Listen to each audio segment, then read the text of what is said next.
retrouver pour ce nouveau numéro de Maxi Sport sur LTM Télévision.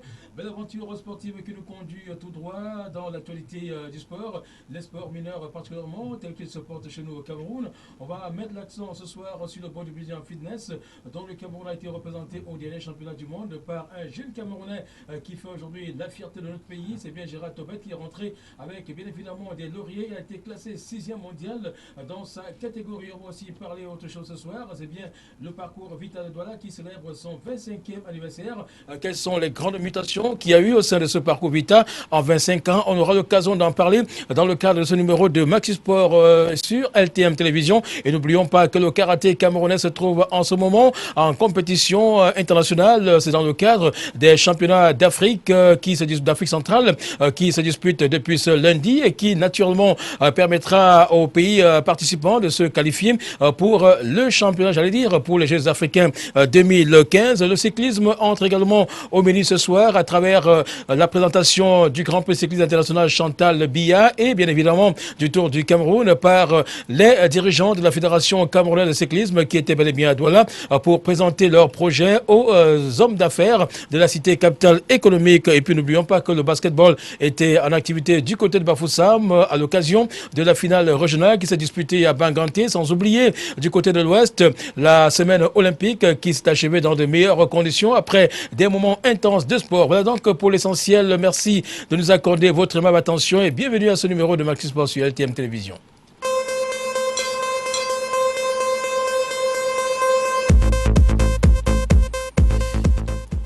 Voilà, nous allons commencer par le karaté pour préciser que le championnat d'Afrique centrale se dispute en ce moment du côté, du moins le Cameroun prend part à cette compétition et la délégation camerounaise a quitté le pays dimanche matin avec à sa tête le président de la Fédération camerounaise de karaté et discipline affinitaire, Maître Emmanuel Wakam. Les ambitions du Cameroun sont bien grandes à cette compétition qualificative pour les championnats des Jeux africains qui vont se disputer du côté du Congo. Voici le reportage que nous propose Augustin Noula qui est à l'aéroport pour accompagner la délégation camerounaise.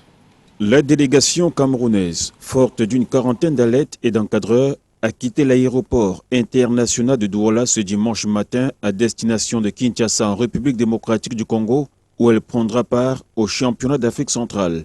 Ce départ intervient après 3 semaines d'intense préparation à Yaoundé. Ce stage aura permis au staff technique conduit par Maître Oscar Tchofo de réviser toutes les gammes. Actuellement, l'équipe est sereine. Nous avons effectivement eu tout le nécessaire, tout notre paquetage pour faire une bonne compétition. Donc, on est déjà à moitié satisfait déjà de cette compétition dans sa phase de préparation. Une préparation consistante et conséquente dans le but de défendre le statut de champion d'Afrique centrale en titre que détient le Cameroun. Le Cameroun a toutes ses chances, c'est bien qu'il y aura une très grande rivalité au cours de cette compétition parce que c'est la dernière compétition préparatoire pour les Jeux africains. Mais je peux vous garantir que nous saurons défendre les couleurs du pays et surtout chercher à maintenir le titre que nous avons. On s'est bien préparé, l'entraînement était difficile, mais on a tout fait. On a beaucoup travaillé pour être à la hauteur. Et moi, je pense que nous sommes capables de défendre le vert ou jaune là-bas. Les athlètes étaient d'autant plus motivés qu'ils ont également bénéficié d'un important soutien du gouvernement qui n'a pas lésiné sur les moyens. Oui, disons qu'au moment où les enfants partent, chacun a reçu, il faut le dire d'une manière sincère, la prime participation de 500 000 francs. Les primes olympiques qui s'élèvent autour de 105 000 francs. Les enfants partent avec un cagnon de plus de 600 000, sans compter qu'au retour, il y a une provision pour les primes de podium. Et ça, ce n'est que comme ça qu'on peut accompagner. Vous avez des enfants qui sont bien habillés par le gouvernement. Donc je pense qu'à ce niveau-là, d'une manière psychologique, technique, les gars sont fin prêts et je ne peux être qu'un président heureux. Aussi bien sur les plans techniques que financiers et moraux, toutes les conditions ont donc été réunies pour maximiser les chances de médaille du Cameroun. La compétition qui s'ouvre ce lundi 22 juin se déroulera pendant 7 jours en terre congolaise. Voilà, il ne reste plus qu'à souhaiter bonne chance aux plénipotentiaires du Cameroun qui sont du côté de Kinshasa pour ce championnat d'Afrique centrale, qualificatif pour les championnats, j'allais dire les Jeux africains 2015. On va maintenant parler du cyclisme pour préciser que la délégation de la Fédération camerounaise de cyclisme, pour être précis, le bureau de cette fédération s'est dirigé à Douala dans le but de présenter les projets du Grand Prix cycliste international Chantal Biya et du Tour du Cameroun aux hommes d'affaires de la cité capitale économique. La rencontre a eu lieu du côté du JICAM. Il faut donc préciser qu'il y a pas mal d'innovations pour cette édition 2015 du Tour cycliste international Chantal Biya, comme nous le précise ce reportage. Le Grand Prix cycliste international Chantal Biya 2015 aura bel et bien lieu du 14 au 18 octobre sur un parcours bien établi avec 4 étapes. Ce sera la 15e édition de cette compétition d'envergure. Pour assurer un succès à cet événement sportif, les membres de la Fédération camerounaise de cyclisme se sont rendus au JICAM à Douala pour solliciter l'appui des entreprises et des partenaires du cyclisme. Notre souci, c'est de parler aux entreprises installées dans la région du littoral. Vous savez, il y a un adage qui dit que le ver se trouve dans le fourrure. Lorsqu'on veut rechercher les partenaires, le littoral constitue, n'est-ce pas, le foyer des partenaires, puisque toutes les grandes sociétés de notre pays sont installées dans le littoral. C'est pour cela que nous venons leur demander de participer, de venir vendre leur image dans le cyclisme. Parce que dans le cyclisme, il y a une large fenêtre de visibilité. En plus de ces sollicitations, la Fédération camerounaise de cyclisme entend innover cette année en mettant en place un village du Grand Prix cycliste international Chantal Biya pour valoriser l'image du Cameroun et favoriser les échanges entre les amoureux du cyclisme. Pour la première fois, le Grand Prix Chantal Biya sort des régions du centre et du sud pour arriver au littoral et va s'implanter pendant 2 jours d'activité sportive à Douala. Et surtout, il y aura un grand village du Grand Prix Chantal Biya que nous allons implanter sur le stade annexe de Bépanda Omnisport. Et ce village va faire la promotion du vélo. Il y aura tous les partenaires autour du vélo, autour aussi des compétitions sportives du vélo que nous attendons. Au cours de cette cérémonie de présentation du parcours et du programme du Grand Prix cycliste international Chantal Biya, plusieurs entreprises ont marqué leur adhésion et d'autres ont récompensé l'actuelle vedette du cyclisme camerounais Kamzon Abesolo. Ce geste est un signe que le message est bien passé. Nous, on a fait notre travail qui est d'évoquer ce que nous voulons faire, d'évoquer les parcours du Tour du Cameroun et du Grand Prix Chantal Biya, d'évoquer ce que nous attendons des chefs d'entreprise, de nos sponsors et de nos mécènes. Nous allons faire une collecte des données et nous allons les traiter de manière à ce qu'il y ait un profil qui est mis sur le site de la FECA cycliste. L'avantage, c'est que le coureur qui veut compétir a la possibilité de s'entraîner à travers ce profil. Et ce qui fait que pendant la compétition, il sera plus apte. Le prochain Tour cycliste international du Cameroun, programmé du 12 au 18 mars 2016, attend aussi l'engagement et la participation des partenaires de la Petite Reine. Voilà, projet intéressant. On attend maintenant de voir sa matérialisation et on ne peut que souhaiter bien des choses aux acteurs de cyclisme qui se battent à leur manière pour que cette discipline sportive puisse avoir de l'emprise au Cameroun concernant bien sûr les disciplines dites mineures. On va maintenant faire un tour du côté de l'ouest Cameroun et précisément à Banganté où se sont disputées les finales régionales de basketball Ligue de l'Ouest. Et il faut donc préciser que la formation de Zumanto de Banganté a raflé toutes les médailles dans les différentes catégories. Une belle performance à saluer par les dirigeants de la Ligue régionale de basketball de l'Ouest. Belle performance saluée également par l'un des adjoints du maire de Banganté, par ailleurs vice-président de la Fédération camerounaise de cyclisme. J'ai donc nommé Eric Niat. On va suivre ce reportage qui nous en dit davantage. Le terrain de basketball jeunesse d'Undé a été le théâtre des finales régionales de basketball de l'Ouest. 5 rencontres hommes blessés finales dans diverses catégories en présence du premier vice-président de la Fédération camerounaise de basketball, Eric Niat, et du président de la Ligue régionale de basketball de l'Ouest, Hervé Kwam. Au terme des rencontres âprement disputées, Zumento Basketball chez les minimes a vaincu Bafang Basketball par 26 paniers contre 20. Une affiche captivante ayant laissé des signes d'espoir. Le match s'est bien passé. Ils n'étaient pas bien entraînés, mais nous on était bien entraînés, on était concentrés sur nos entraînements chaque jour. On a perdu à cause de nos mésententes à partir de la défense et du souffle.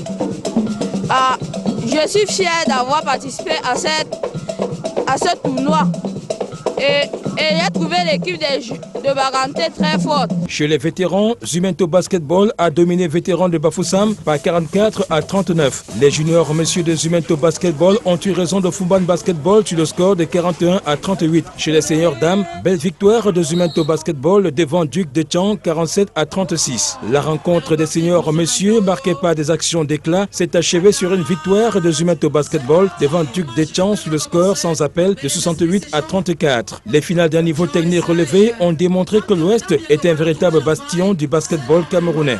Je crois que le baromètre par rapport au baromètre national est très bon. Quand on voit nos jeunes ce qu'ils font, nos écoles de basket se portent extrêmement bien, que ce soit à Bafang, que ce soit à Fumban, que ce soit à Banganté ou à Bafoussa même.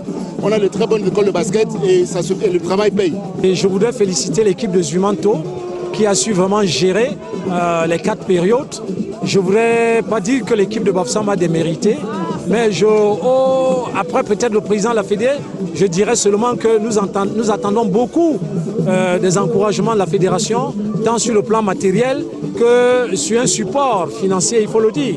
Parce que toute activité nécessite quand même un minimum de moyens. Les vainqueurs de la Coupe régionale de basketball de l'Ouest ont été récompensés et rendez-vous a été pris pour le 27 juin prochain au Palais polyvalent des sports de Yaoundé où se jouera la Coupe du Cameroun de basketball. Voilà, nous l'avons annoncé en début d'émission. C'est bien sûr le 6e mondial de bodybuilding en fitness, Gérard Tobet, qui était donc en Italie représenter le Cameroun à ce championnat du monde qui s'est achevé il y a quelques jours seulement. Une belle performance qui honore le Cameroun et c'est donc l'occasion pour nous de le recevoir en exclusivité après son retour au pays dans cette émission Maxi Sport sur LTM Télévision. Gérard Tobet qui a bien voulu répondre à notre invitation et c'est avec un plaisir que nous l'accueillons dans Maxi Sport ce soir. Bonsoir Gérard. Bonsoir M. Safi. Alors, vous étiez en Italie pour le championnat du monde et un championnat du monde de bodybuilding en fitness qui vous a permis d'occuper la 6e place mondiale. C'est vrai que l'année dernière, vous étiez classé 3e mondial. Alors, on aimerait bien comprendre qu'est-ce qui explique cette performance qui, forcément, n'est pas celle que vous avez reçue l'année dernière. Oui, justement, M. Safi, l'année dernière, au moment où j'ai fait la 3e place, et ça, c'est pas les mêmes compétitions. Cette compétition, c'est que je vais là, c'était la plus haute compétition. Là, c'est la WABA au monde. La WABA World Championship, ouais. Donc, c'est pas la même que la NBBUI. L'année dernière, vous étiez pour le compte du championnat du monde organisé par la NBBU, la Natural Bodybuilders Union. Oui, et cette fois-ci, vous êtes parti pour le compte de la WABA. WABA World, tout à fait. Une structure qui est basée en Allemagne, c'est bien ça? En Allemagne. La NBBU, c'est en Italie. C'est en Italie. Oui, et cette fois-ci, la WABA organise sa compétition en Italie et vous êtes compétiteur. Alors, parlez-nous de cette compétition, Gérard. Donc, vraiment, on m'a invité, je suis allé représenter le Cameroun comme je le fais d'habitude, auquel j'ai eu la première place de mon rang et la 6e place de la toute catégorie. Classement général. Classement général, j'ai eu la 6e place. Auquel j'ai eu mon trophée de la première place et j'ai eu un prix auquel je vais représenter. Un trophée que vous pouvez quand même présenter avec plaisir à l'ensemble de nos téléspectateurs. Voilà, très beau trophée.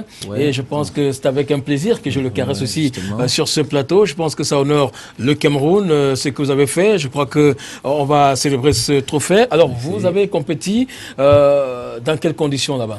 Ouais, donc vraiment les conditions, c'était pas vraiment génial, tant puisque j'ai voyagé difficilement, on devait aller 4. Donc le visa n'était pas facile,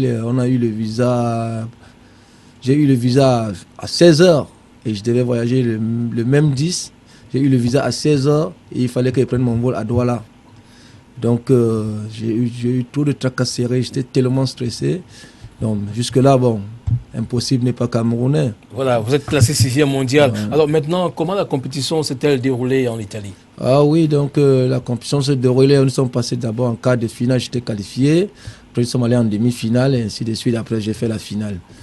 Donc j'ai fait la finale, je suis sorti premier de mon rang et 6e maintenant en toute catégorie. Nous espérons que Richard nous présentera les photos de cette compétition parce que vous étiez là-bas, vous avez ramené quelques photos de vos prestations. Alors, vous avez été classé 6e dans votre catégorie. Oui.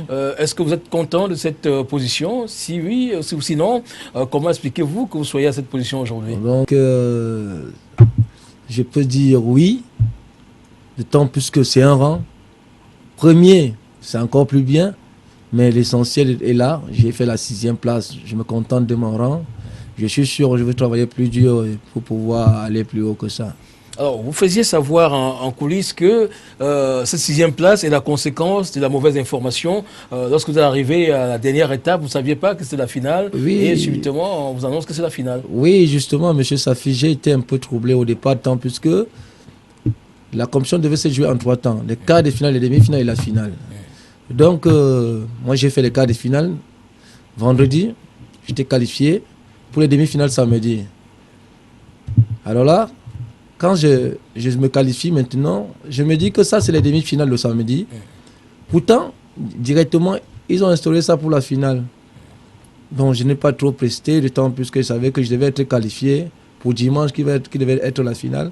Mais, à ma grande surprise, donc, c'était la finale qui passait comme ça en direct. Plutôt dimanche, c'était plutôt un gala. Donc c'est ça qui m'a vraiment déstabilisé. Donc vous allez voir les photos. Donc je suis sûr, moi je devais être vraiment premier. Bon, c'est ça qui m'a, le manque d'orientation là qui m'a vraiment dérangé. Alors, vous avez devant vous un autre trophée que vous avez ramené de l'Italie. Est-ce que vous pouvez le présenter aussi à nos téléspectateurs? Le second trophée que vous avez ramené lors de cette compétition organisée par la WABA. Donc voilà, c'est un très beau trophée. Alors là, ça représente quoi exactement ce trophée? Oui, ce trophée, vraiment, ça représente, disons que vous-même voyez ce qui est écrit là.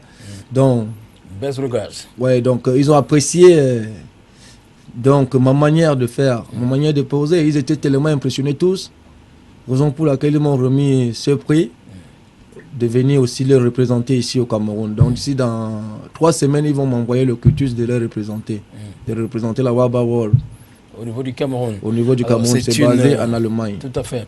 Alors, ça n'a pas été très évident pour vous, mais vous êtes quand même rentré avec des titres qui nous honorent. Alors, maintenant que vous avez amené ces trophées et bien d'autres, qu'est-ce que vous comptez faire?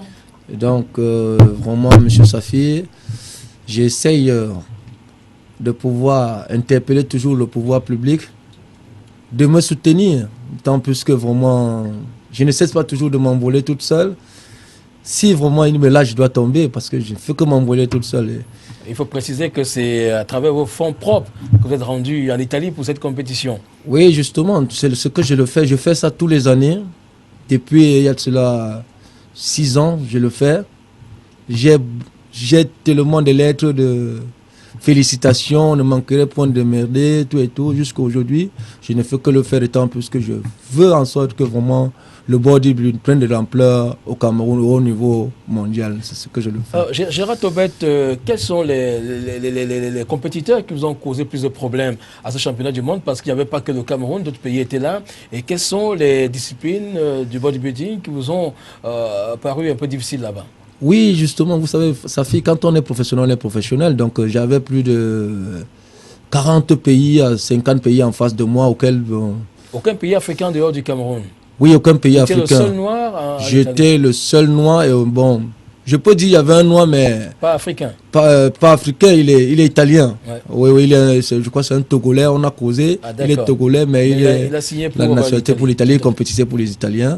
Auquel il était de la petite catégorie. Il m'a tellement apprécié. Donc, à ce qui concerne le noir, s'il n'y a que lui, je me suis battu. Il y avait plein des Arméniens, les Italiens, les Français et les Suisses. Donc, je me suis battu, j'ai eu un rang.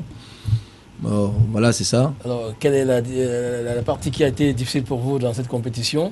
Donc, vraiment, c'est la partie de samedi là vraiment qui m'a tellement tenu, d'autant plus que vraiment je n'ai pas tellement presté parce que je me disais, je preste légèrement pour pouvoir prester mieux le dimanche parce que c'est la finale.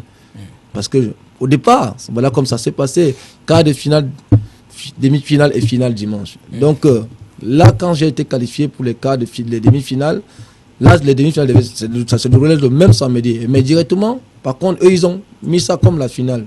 Vous avez vu, c'est ça, je n'ai pas trop presté, donc c'est ça qui me dérange tellement, sinon je devais avoir la première. Gérard Tobet, on sait que vous faites beaucoup pour le Cameroun en matière de bodybuilding en fitness, vous battez pour promouvoir la discipline au niveau du littoral et dans certaines localités. Alors aujourd'hui, lorsque vous regardez ce qui est fait à ce championnat du monde et les prestations offertes par nos athlètes ici, est-ce que vous pensez qu'il y a eu progrès côté Cameroun?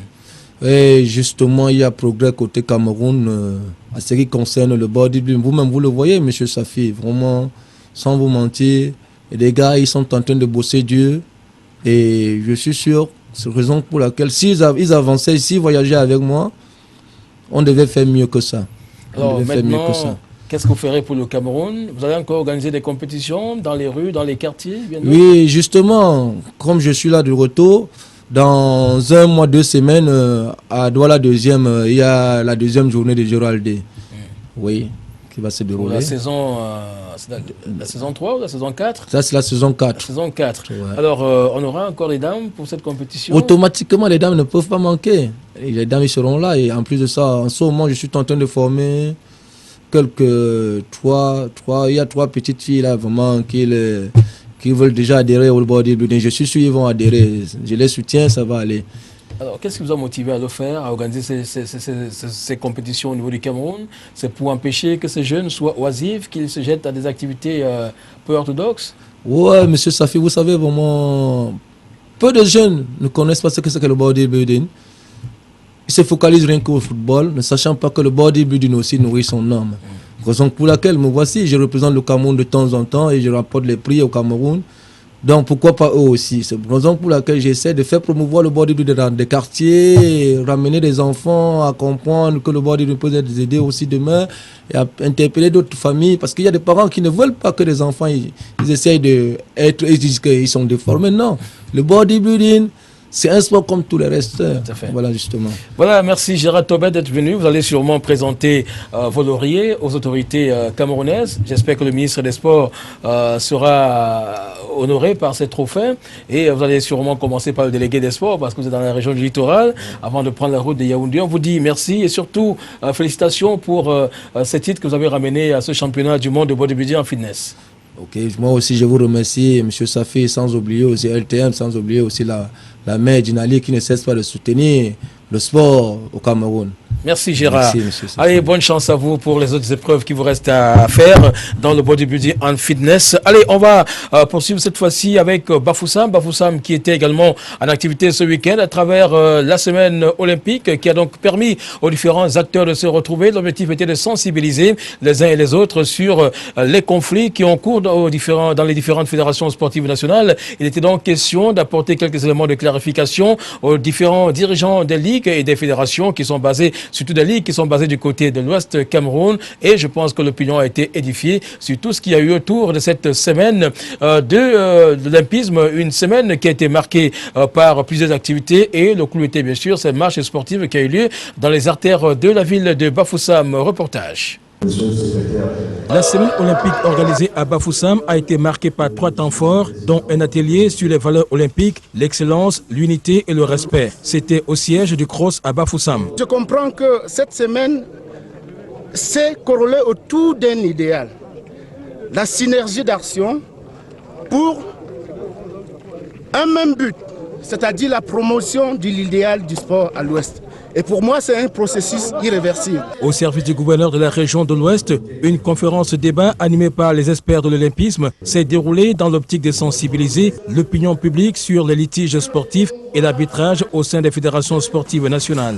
Le message essentiel, c'est que le monde sportif doit comprendre que la pratique du sport est régie par des règles bien précises et lorsque dans cette pratique, dans les activités sportives, il survient des litiges, il y a une procédure pour pouvoir régler ces litiges. Et aujourd'hui au Cameroun, l'instance qui est chargée en dernier ressort de connaître des litiges sportifs, c'est bien la Chambre de conciliation et d'arbitrage du Comité national olympique et sportif. Ça, c'est sur le plan national. Donc, il est important que ce soit les athlètes, que ce soit les dirigeants, que ce soit les encadreurs, les officiels, qu'ils sachent que lorsqu'il y a un litige, la première chose à faire, c'est de lire les textes de chacune des fédérations. Et maintenant, si donc il n'y a pas, une partie n'est pas satisfaite, elle peut faire recours à la Chambre de conciliation. Mais le problème est que beaucoup de fédérations se dotent de textes qui sont truffés de beaucoup d'incongruités.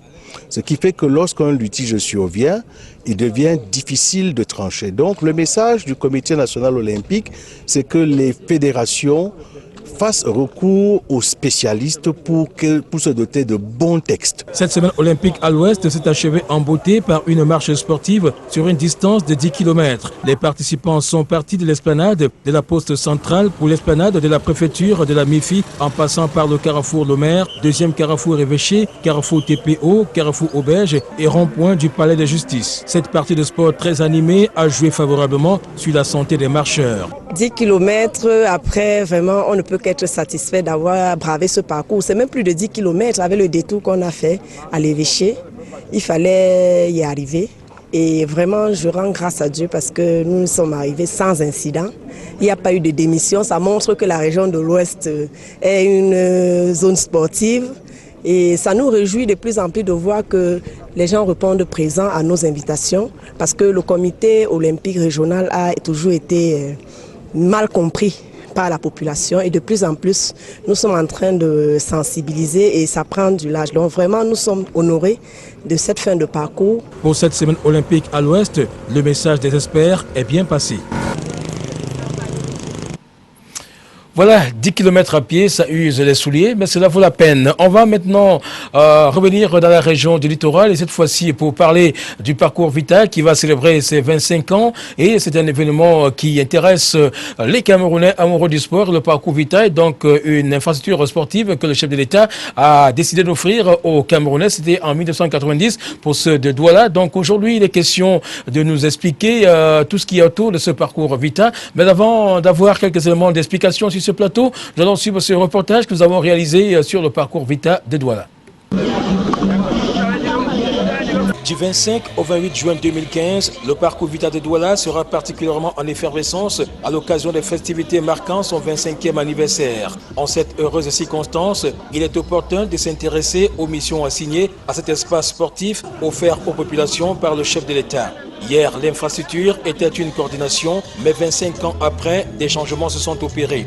En 25 ans, beaucoup de choses ont changé, c'est sûr, mais la plus notable, c'est que désormais, le parcours Vita est une direction.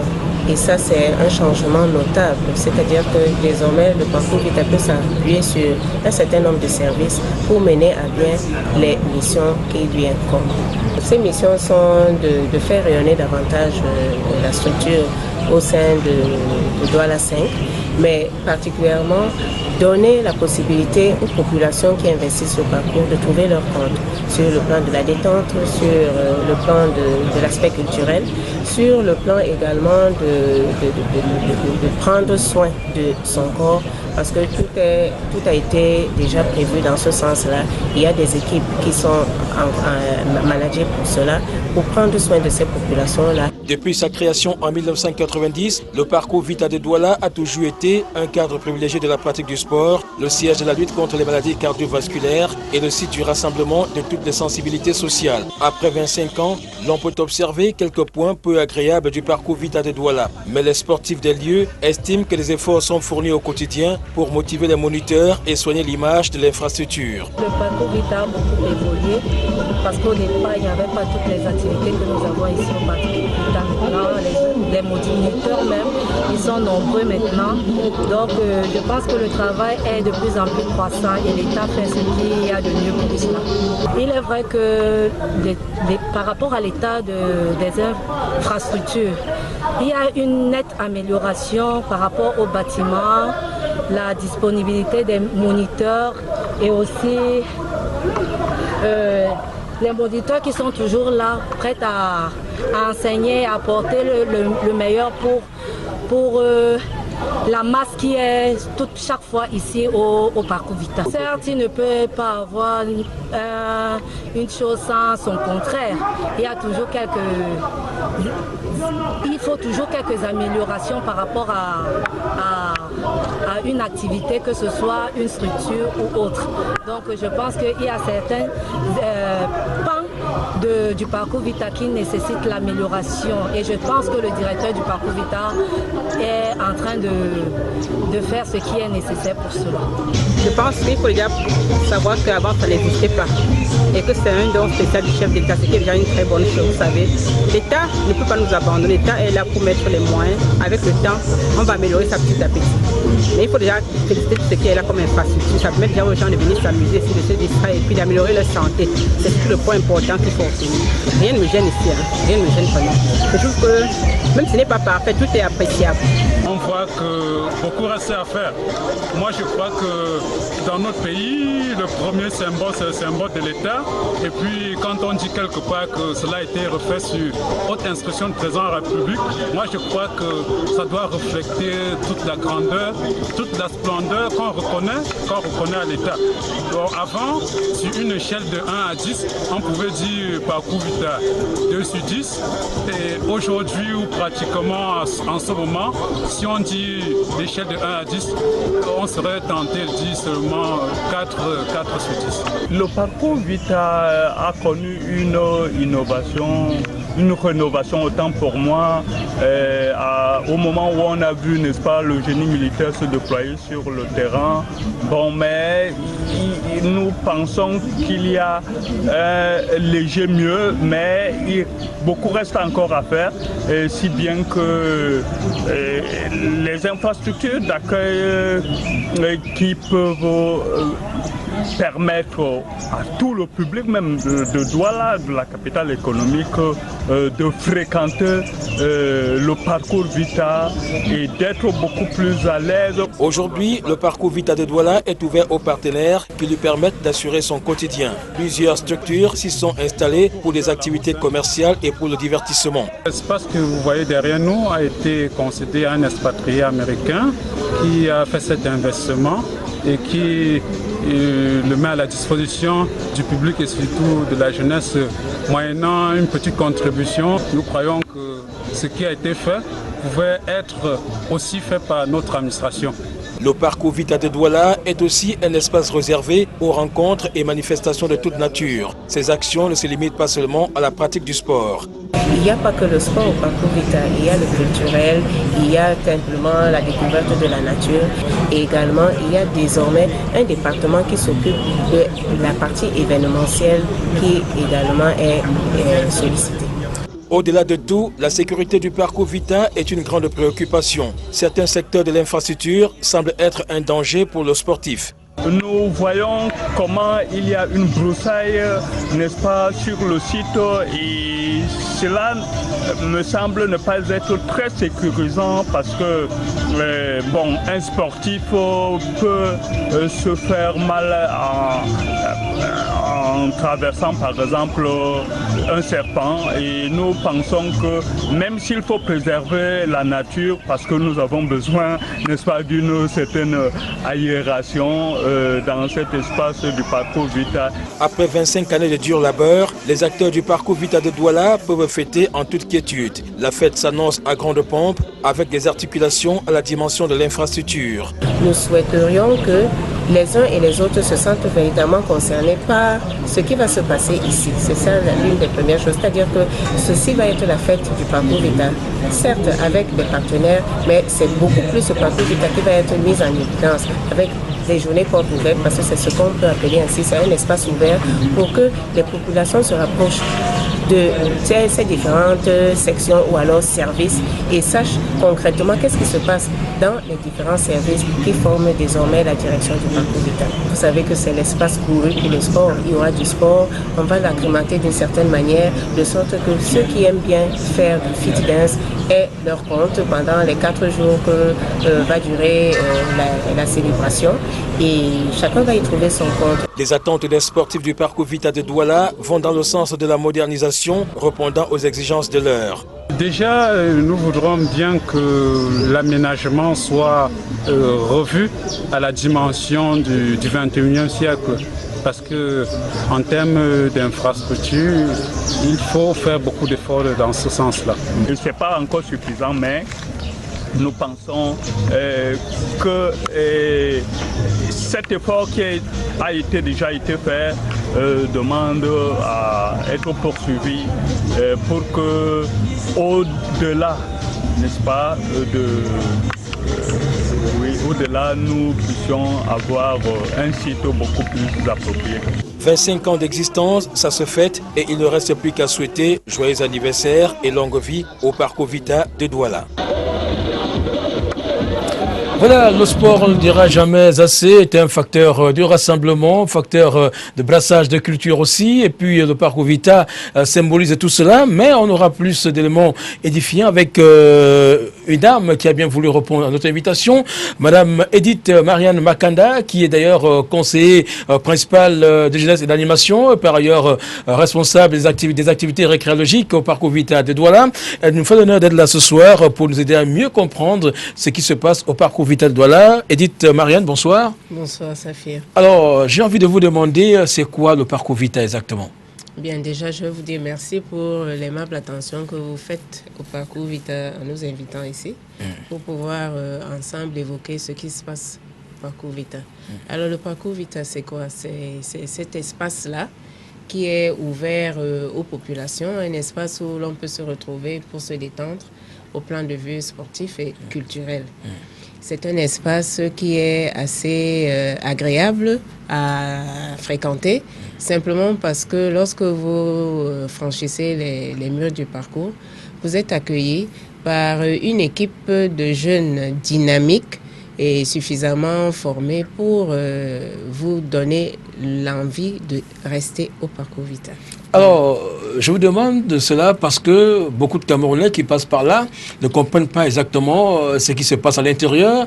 Nous sommes à Douala et au quartier Bonamoussadi est érigée cette infrastructure qui a d'ailleurs été offerte aux Camerounais de Douala par le chef de l'État. C'était en 1990. Mais beaucoup se demandent bien qui a accès au parcours Vita, à qui le parcours est-il ouvert, parce qu'on voit les grosses voitures garées à l'extérieur et on a bien peur que ce soit réservé, n'est-ce pas, aux personnes d'une certaine classe. Tout à fait. Très bonne question, en effet, parce que lorsque vous abordez ces coins-là, cet espace-là, et que vous voyez en effet toutes ces cylindrées qui sont ces véhicules garés à l'extérieur, on a l'impression que l'accès est limité à une classe d'élite. Mais en réalité, ce n'est pas le cas parce que le parcours Vita est ouvert à toutes les populations, à toutes les couches des populations. Il faut savoir que ce don qui a été fait pour le bien-être des populations est ouvert vraiment à tous. Donc, l'on rentre au parcours Vita, on est pris en charge par une équipe d'encadreurs qui vous amène à vous détendre au plan sportif et même au plan culturel. Et déjà, le parcours Vita, il faut dire, il est gratuit. Tout à fait. Et ça, il est important de le dire, il est gratuit. Les moniteurs sont à la disposition de tous ceux qui viennent à toute heure. À toute Donc vous heure, disons, à des heures bien précises voilà, quand même. Tout à fait. À des heures bien précises, il faut le dire, parce que le parcours Vita est ouvert tous les jours de 6h à 10h. Ouais. Et ensuite, les après-midi de 16h à 19h. Alors, c'est dans ces plages horaires-là que vous avez la possibilité d'être encadré. Et l'une des informations que nous véhiculons chaque fois, c'est que les uns et les autres s'organisent à être là pour ces plages horaires pour bénéficier justement de cet encadrement idoine. Et là, il s'agit, les moniteurs sont forcément les enseignants d'éducation physique et sportive. Les moniteurs sont des enseignants d'éducation physique et sportive, tout à fait. Tout à fait. Et c'est donc eux qui prennent en charge ces populations-là. Rassurez-vous, il faut que vous sachiez que l'on ne vient pas au parcours Vita pour faire ses activités tout seul. L'idéal, c'est toujours de travailler avec un moniteur ou un encadreur. Mais il arrive, vous savez, les populations sont un peu têtues. Il peut arriver que les gens veuillent travailler tout seuls. Mais chaque fois, il y a un encadrement pour cela.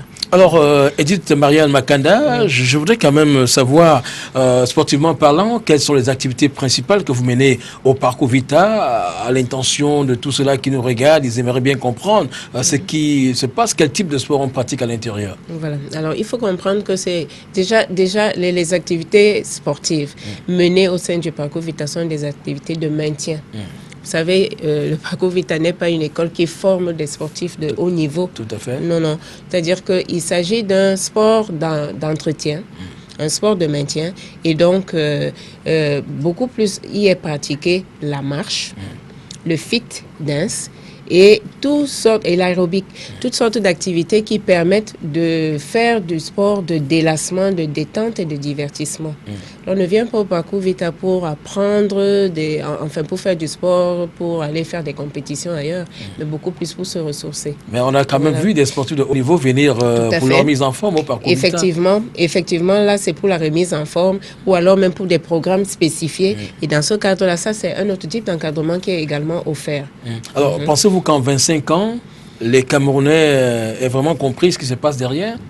Bien, c'est peut-être la raison, même pas peut-être, mais c'est sûrement la raison pour laquelle nous avons pensé qu'après 25 ans, il faudrait en parler. Parce que les parcours Vita ne sont pas nés d'aujourd'hui, ça fait quand même 25 ans. Et 25 ans, c'est quand même un petit pas, il faut dire. Donc, alors, si nous parlons aujourd'hui du parcours Vita, c'est simplement parce que peut-être les gens ne savent pas exactement ce qui se passe dans les parcours Vita. Alors, il est bon quand même que les uns et les autres sachent que dans les parcours Vita, on a accès à un certain type d'activité, c'est vrai, mais il y a également des prestations autres que les activités classiques dont nous venons de parler, qui sont plutôt payantes. Tout à fait. Mais là, voilà, c'est un business qui permet peut-être au parcours, n'est-ce pas, de mieux asseoir son quotidien. Tout à fait. Tout à fait. C'est pas souvent très évident parce qu'on sait quand même qu'il y a des activités commerciales à l'intérieur et on a quand même constaté qu'il a été aménagé d'une certaine manière. Mais il faut quand même noter qu'il y a des points de désagrément au parcours Vita. On a vu au moment des poteaux tomber, la route qui est dégradée. Aujourd'hui, on se demande bien qui doit prendre la charge de tout cela. Mais je dois d'abord dire que les problèmes de dégradation sont liés aux problèmes de maintenance.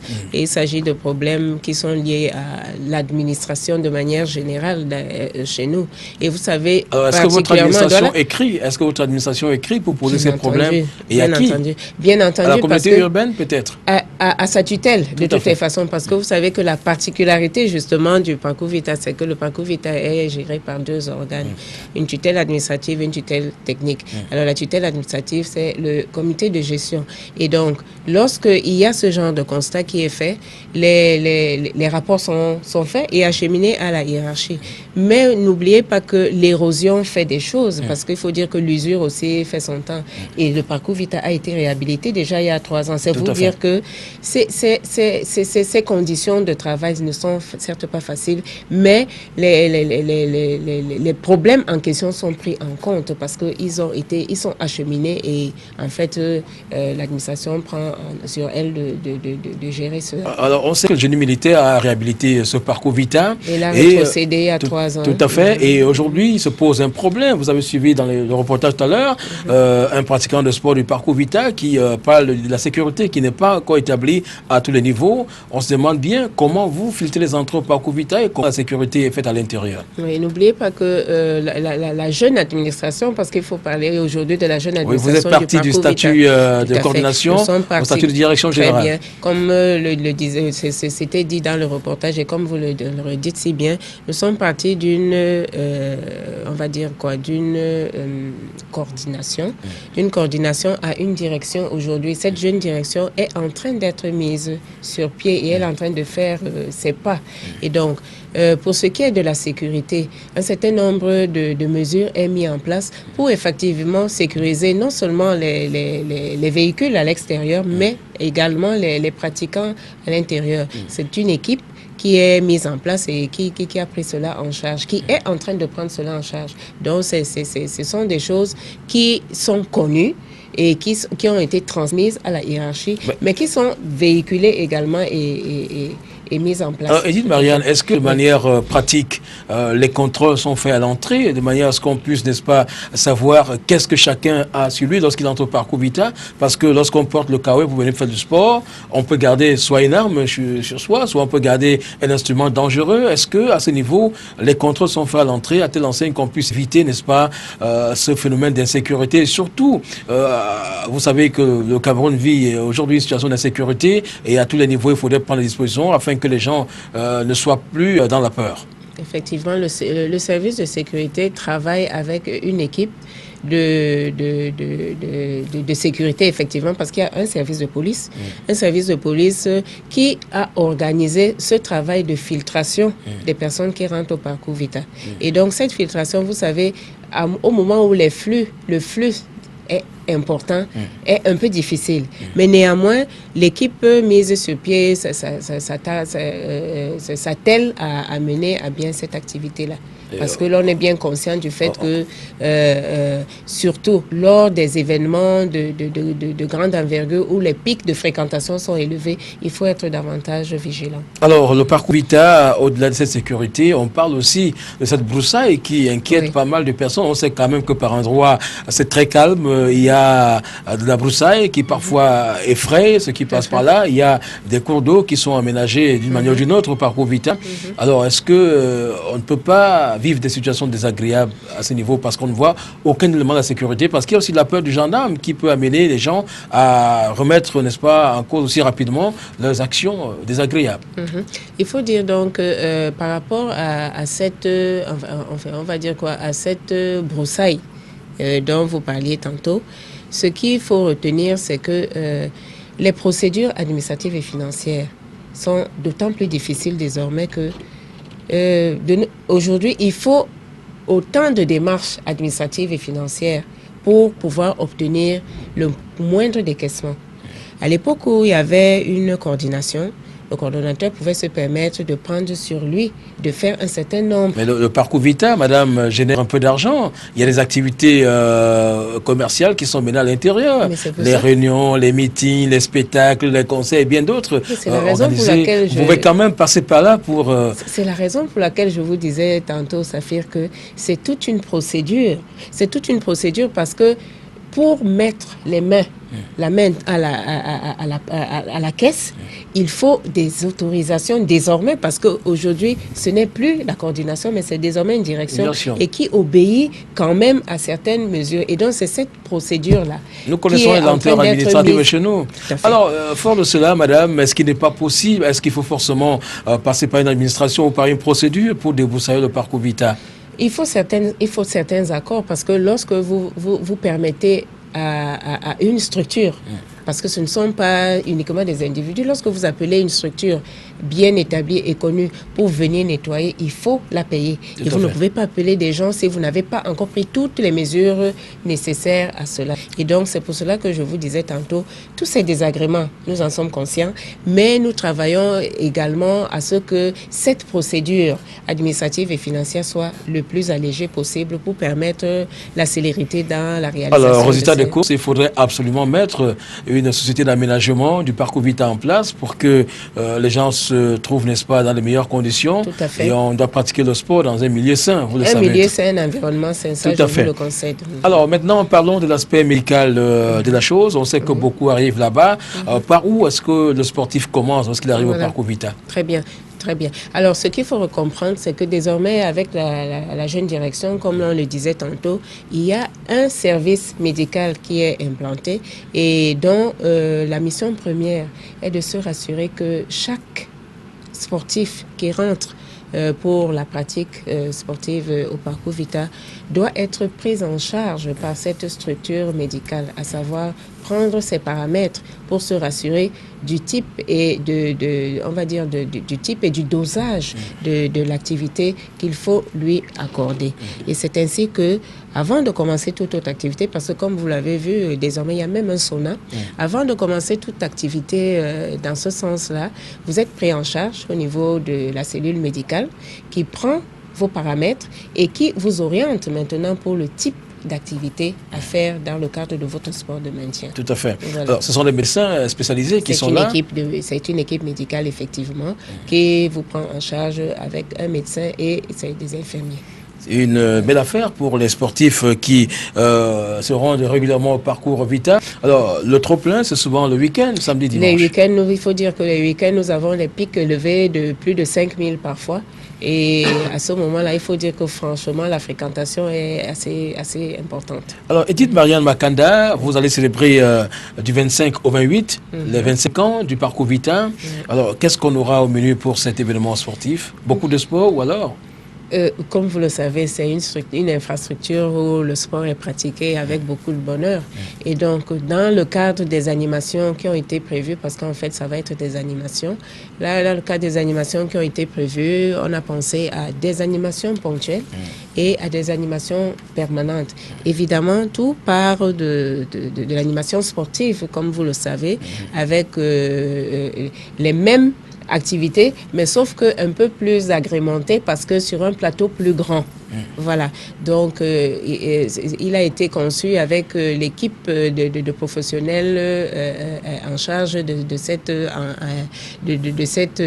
organisation que on va faciliter la tâche aux gens pour faire beaucoup d'activités sur les plateaux et éviter que à cette période de l'anniversaire que les gens rentrent et fassent le tour du parcours pour que la fête se passe toujours sur le grand plateau central. Alors, donc, il y aura ce type d'animation-là. Mais à côté de ça, on aura des animations permanentes avec des expositions photos où nous avons pensé que ce serait bien pour ceux qui vont arpenter le parcours à cette période des 4 jours, à savoir du jeudi au dimanche, de connaître l'histoire du parcours Vita à travers des photos. La photo des infrastructures, mais même également les photos des sportifs et les photos des encadreurs et des équipes qui ont accompagné le parcours Vita sur cette période-là.